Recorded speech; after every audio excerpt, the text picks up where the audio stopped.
Assalamualaikum warahmatullahi wabarakatuh. Perkenalkan, nama saya Adam Maulana dari kelas TU4C dengan NRP 73. Di sini saya akan mempresentasikan hasil kerja saya, yaitu tentang analisis kebutuhan free energy using solar cell, charger gratis ramah lingkungan bagi pengguna halte bus di Surabaya. Mari kita mulai dari bab 1, yaitu pendahuluan. Latar belakang. Ya, di latar belakang ini saya memaparkan bahwa Indonesia merupakan negara beriklim tropis yang memiliki kekayaan alam yang melimpah, dan dari kekayaan alam yang ada di Indonesia dapat diubah atau dikonversikan menjadi pembangkit listrik. Nah, di kasus ini saya mengambil pembangkit listrik tenaga surya menggunakan solar cell atau panel surya yang nantinya akan diterapkan pada halte-halte bus seperti itu. Apa tujuannya? Tujuannya yaitu untuk mengadakan pembuatan tentang charger gratis dengan memanfaatkan panel surya atau solar cell yang nantinya akan mengonversikan sinar matahari menjadi energi listrik. Mengapa demikian?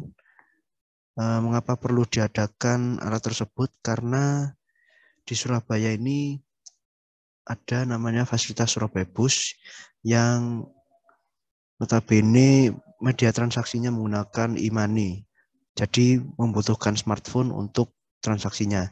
Nah, sedangkan smartphone yang ada di Indonesia ini terbitan 2020 hingga 2022 rata-rata hanya memiliki kapasitas baterai yang kecil, yaitu kisaran 2.700 mAh hingga 5.000, yang paling besar 5.000 mAh, sehingga diperlukan charger gratis supaya baterai tidak gampang lowbat dan ketika transaksi agar bisa digunakan seperti itu. Di sini ada rumusan masalahnya ya. Jadi yang pertama yaitu bagaimana bentuk desain free radical yang dapat maksimal menyerap sumber energi dan tetap dapat ergonomis saat digunakan. Lalu yang kedua, bagaimana prosedur penggunaan dari free radical.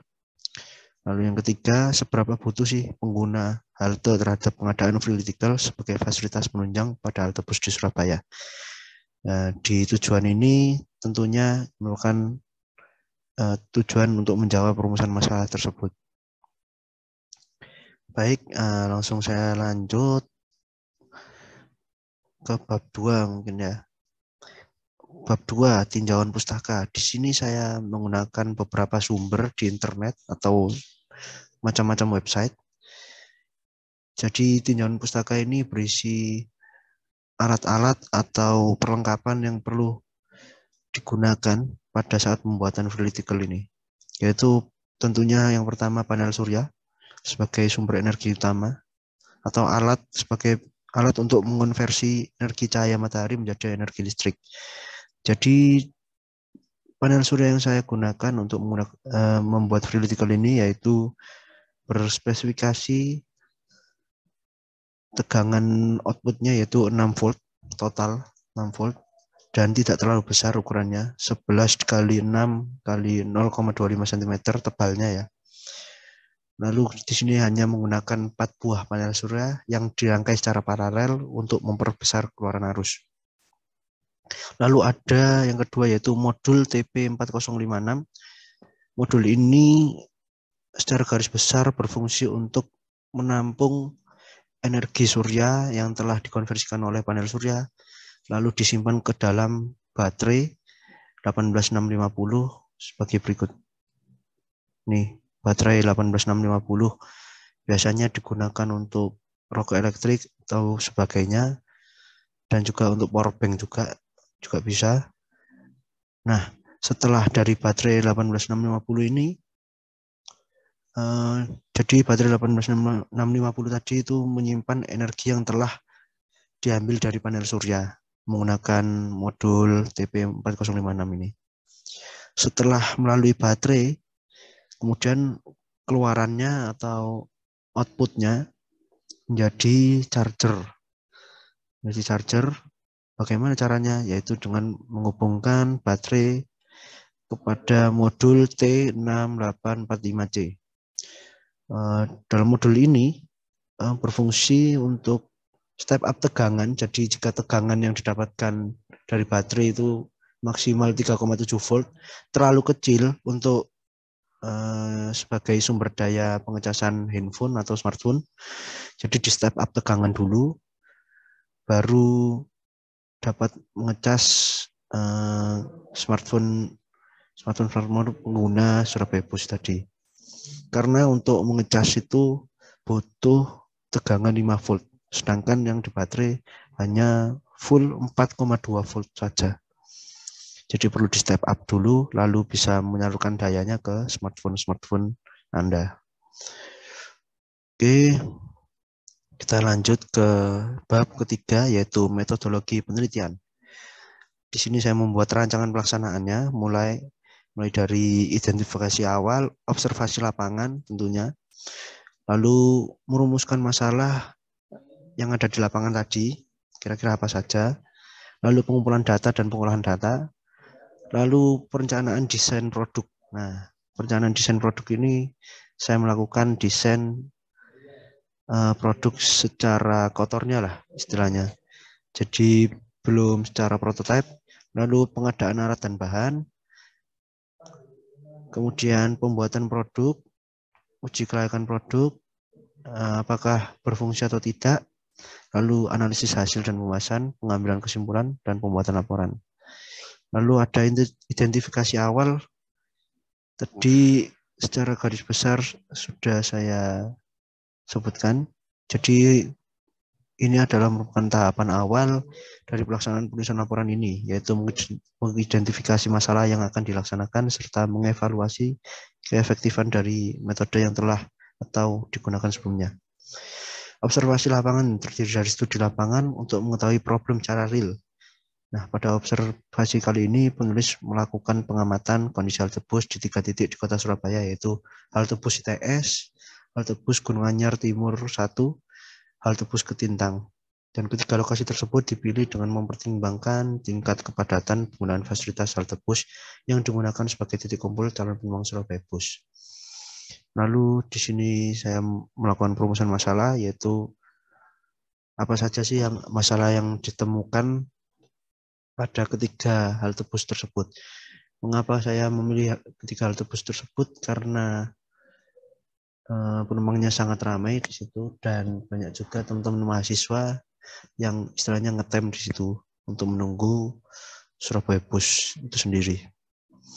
Jadi masalah yang muncul dari perumusan masalah ini saya mengambil dari kasus teman saya, yaitu ketika akan melakukan transaksi dengan menggunakan e-money, tentunya memakai smartphone-nya. Nah, kebetulan smartphone itu lowbat, sehingga pembayaran atau transaksi menggunakan e-money gagal, seperti itu. Jadi masalahnya di sini yaitu kapasitas baterai smartphone yang terlalu kecil dan kebutuhan transaksi tadi itu menggunakan e-money. Terus pengumpulan data dan pengolahan data. Tahap pengumpulan data digunakan sebagai acuan dalam merancang suatu produk.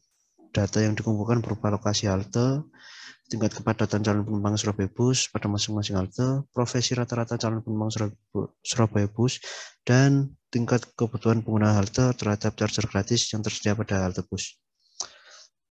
Jadi data yang saya kumpulkan ini menggunakan teknik pengumpulan data menggunakan kuesioner ya. Jadi saya menyebar Google Form gitu. Link Google Form saya sebar ke penumpang-penumpang halte yang ada di 3 titik tersebut. Dan saya batasi hanya 20 orang yang mengisi survei tersebut atau kuesioner tersebut agar lebih gampang mengolahnya. Dan rata-rata saya mendapatkan data dari teman saya sesama pengguna Surabaya Bus, seperti itu, agar lebih mudah dalam pengumpulannya. Lalu perencanaan desain produk. Tahap perencanaan desain produk dilakukan pembuatan desain awal, yaitu saya menyiapkan modul TP4056, tentunya modul T6845C, dan baterai 18650 dikemas dengan wadah berbahan dasar akrilik yang didesain sedemikian rupa menggunakan software SketchUp agar mempermudah pembuatannya ya. Lalu ditata sedemikian mungkin agar modul-modul yang seperti TP4056 dan T6845C ini tidak kelihatan dari luar ya, atau dari tampilan luarnya. Jadi itu istilahnya mesinnya di dalamnya. Jadi harus disembunyikan, dan baterai juga disembunyikan dalam wadah akrilik tersebut. Lalu keempat panel surya yang telah dirangkai secara paralel disusun secara sejajar pada tatakan berbahan dasar akrilik. Jadi tatakan berbahan dasar akrilik tadi menghadap ke arah sinar matahari atau ke atas. Nah, tatakan akrilik tadi diletakkan pada tumpuan seperti tiang gitu ya, agar lebih tinggi posisinya dan juga mendapat sinar matahari yang maksimal. Nah, ini tiangnya menggunakan pipa paralon ya. Nah, seperti itu.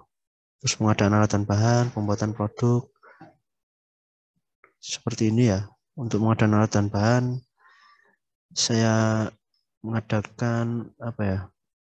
Ya beli baterainya, beli modul-modulnya yang diperlukan, lalu tahap membuat produknya itu, lalu uji kelayakan produk apakah layak untuk disebarluaskan dan dipasang di halte-halte. Lalu yang terakhir adalah belum terakhir. Lalu ada analisis dan pembahasan, analisis hasil dan pembahasan. Jadi di sini saya menganalisis apa saja masalah-masalah yang tercipta dari penggunaan Freeletical ini. Lalu saya bahas, kemudian mengambil kesimpulan dari apa yang telah saya analisis tadi, lalu membuat laporan akhir seperti ini. Mungkin itu pemaparan saya dari bab 1 hingga 3, dummy metodologi penelitian ini. Sekian, terima kasih. Wassalamualaikum warahmatullahi wabarakatuh.